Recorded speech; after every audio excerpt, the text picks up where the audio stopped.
দেখতে পারতেছো blue zone থেকে ডাবল এমএটিভি নিলাম। তারপর আমি প্লান্টেশনের দিকে রওনা হলাম। প্লান্টেশনে আসার পরে সামনে দেখতে পাই একটা সিঙ্গেল এনিমি।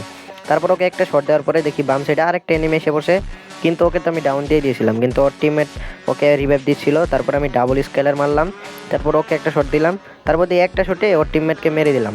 মানে আমার টিমমেটটা ড্যামেজ দিছিল, আমি এক শটে কিল পেয়ে গেছি। আর দেখতে পাচ্ছ বাম সাইডের দিকে ওর টিমমেট আরেকটা, তারপর ওকে দুইটা শট দিয়ে মেরে দিছি।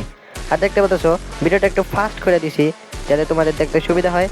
আর পিকের দিকে চলে আসছি, পিকের দিকে আসার সাথে সাথে একটা শট, তারপর একটা শট দিয়ে যাবো। ও পার্মানেন্ট কভারে চলে গেছে, ভিডিওটা একটু ফাস্ট করে দিলাম। কিন্তু ড্রপ লুট করে একটা মেয়ে এনিমি যাচ্ছিল, তাকে দুইটা শট দিয়ে মেরে দিলাম। তারপর আমি পিকের দিকে আগাই, দেখতে পাই রিভাইভ পয়েন্টের সামনে একটা এনিমি, তারপর দুইটা শট দিয়ে মেরে দিই। তারপর দেখতে পাচ্ছি ওর টিমমেট ওকে রিভাইভ দেওয়ার চিন্তা ভাবনা করতেছিল, কিন্তু ওকে আমি কিলার দিয়ে দিই। আর বাম সাইডের দিকে আমি খেয়াল করি নাই গা, কারণ ডান সাইডে খেয়াল করতেছিলাম, এটাই আমার বড় ভুল। দেখতে পাচ্ছ আমাকে মাইরা দিছে, আর আমার টিমমেট নিজে মইরা আমাদেরকে বাঁচায়। তারপর আবার আমি লুট বক্সে নেমে যাই, লুট বক্সের থেকে লুট করে যেতে নেবো, দেখতে পাচ্ছ ক্যাম্পার পিকের ছাদের থেকে আমাকে চাতা দিয়ে মেরে দিয়েছে। আবার দেখতে পাচ্ছ আবার আমার টিমমেট আমাকে নামিয়ে দেয়।